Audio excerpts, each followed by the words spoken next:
Feminicidios como tales los encontramos en el Estado de México, que es incluso uno de los que encabeza la lista, tema que incluso tuvo un manejo político en Jalisco.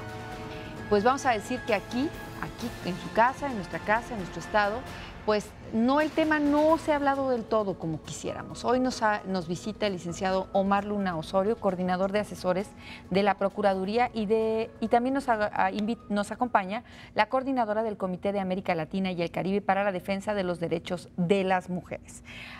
Guadalupe, esto de que a una mujer le ataquen, le asesinen con tal violencia, no es una cosa nueva, pero tal parece que con la globalización está saliendo esta información como si fuera la nata que estuvo oculta. Sí, efectivamente, porque la violencia de género tiene que ver con que se nos asesina por ser mujeres, precisamente. Es nuestra condición de ser mujer lo que favorece esa situación. Liz Kelly hablaba del continuum de violencia en que vivimos las mujeres, y el continuum de violencia no quiere decir que a mí me golpeen y me maltraten físicamente o psicológicamente, no, es toda la situación en que vivimos en una situación de desigualdad social, económica, política. Las mujeres somos, y en todo el mundo somos más de la mitad de la población, sin embargo se nos sigue tratando como minoría y como, ni siquiera ya como minoría, sino como un grupo, incluso nos llaman grupo vulnerable, grupo específico, cuando somos mayoría en el mundo, y no tenemos acceso en los mismos planos de igualdad a la educación, al desarrollo económico, al desarrollo político, etcétera. Entonces, desde ahí se ejerce violencia contra nosotras las mujeres, y en esa situación estamos en la discriminación, en la exclusión y demás. Esa es la simiente de todas las violencias. Por eso es que tú dices, bueno, ¿y por qué se les mata a las mujeres en España, en Suecia, en Francia, en Estados Unidos, en Canadá, igual que en El Salvador, Guatemala, Brasil, México? Sí, la diferencia es la impunidad.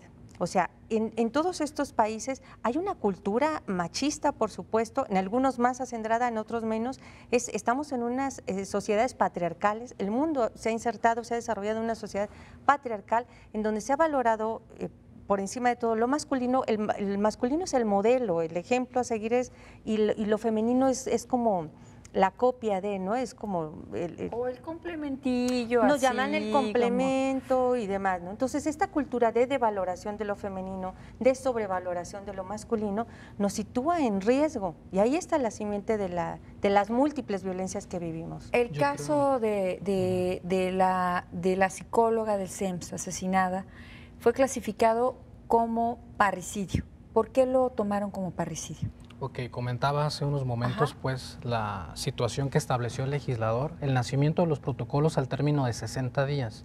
¿Qué significa esto? Nosotros no podemos aplicar algo que en este momento no existe y que es necesario para efectos de que se detalle esa investigación policial, ministerial y pericial. Y no es cualquier cosa. La perspectiva de género implica un ámbito también de capacitación. No podemos aplicar algo que primero no está y segundo en lo cual no se ha dado capacitación. O sea, quiero entender que si este hombre es consignado por la autoridad posteriormente, en algún momento en su sentencia, ya que existen estos protocolos, ¿podría ser clasificado como feminicidio? En este momento no, por la situación de que va a continuar, ya se les dictó auto de formal prisión, por cierto, a estas personas. Y ¿cuántos eran, licenciado? 4 en total los que participaron. Pero ya se les dictó auto de formal prisión, una de encubrimiento, una persona que estuvo por encubrimiento. Los que fueron consignados por el parricidio, por el homicidio calificado, ellos ya están formalmente presos. Aquí la situación es de que de acuerdo a nuestra legislación o a nuestro derecho tendría que seguirles por ese mecanismo. Pero sea, tendría que seguir siendo juzgado por parricidio. Así es, tendría que ser siendo juzgado. ¿Cuánto es la pena para parricidio y cuánto es la pena para feminicidio? Es la misma pena, son 25 a 45 años de prisión, pero creo yo que lo más importante que debe destacarse, muchas veces se habla de impunidad. Aquí no hay una impunidad, el asunto está esclarecido al 100%.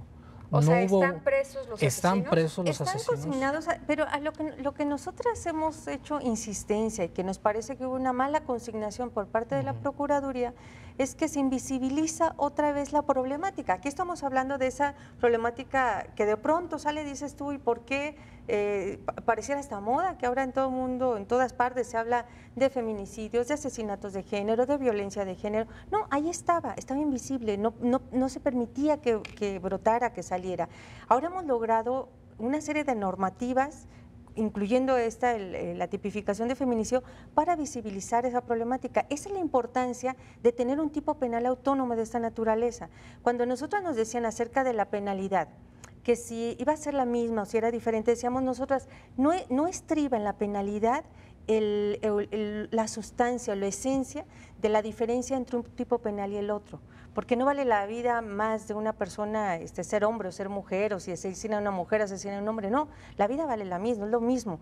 Aquí lo que estábamos nosotras señalando de manera contundente, que nos parecía esencial en la tipificación del feminicidio, es que al tipificarse al estar el tipo penal, se podían generar las políticas criminológicas y las políticas públicas que atendieran a resolver esa problemática, si no, seguimos invisibilizando. Este caso, igual, ya no lo llamaron feminicidio, lo consignan por parricidio, entonces seguimos sin números. En el Estado pareciera que no ha habido feminicidios hasta ahorita. ¿Por qué? Porque siguen retrasando la publicación de estos protocolos cuando debían de estar trabajando desde antes. O sea, sí, perdón, pero debían de estar trabajando desde antes en esos protocolos. Desde el 2009 está la sentencia de Campo Algodonero, desde el 2011 está la reforma constitucional en materia de derechos humanos.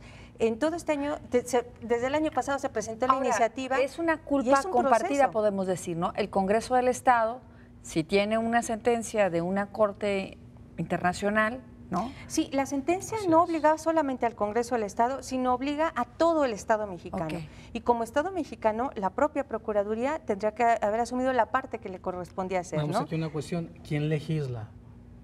La Procuraduría del Ejecutivo no legisla. O sea, no correspondía, hay que clarificar esos ámbitos de competencia, ¿no? Porque muy fácilmente a lo mejor nos podemos entrampar, ¿no? La cuestión es las competencias que le corresponden a cada uno de nosotros. En el caso de los poderes, por eso existe esa división de poderes. Nosotros no podríamos legislar, una cuestión que no estaba contemplada. Desde hace tiempo está esa sentencia, está su obligatoriedad de realizarlo, y a mí me parece que ha habido retraso desde la propia Procuraduría para que esto se lleve a cabo como debe ser, realizarlo. Tú lo acabas de mencionar hace un momentito, la conferencia de procuradores. ¿Desde hace cuánto tiempo allá se está discutiendo ese tema? Nosotros hemos participado con ellos también, les hemos llevado los modelos de actuación con esta perspectiva de género. Hemos incidido, tratado de incidir para que se haga también de una manera adecuada. Y, sin embargo, aquí en la Procuraduría se esperan hasta que el tipo penal esté ahí, y se esperan hasta el plazo de los 60 días. No me extrañaría que el día que se vence, ¿cuándo es? ¿El 23? No me extrañaría que hasta ese día lo saquen.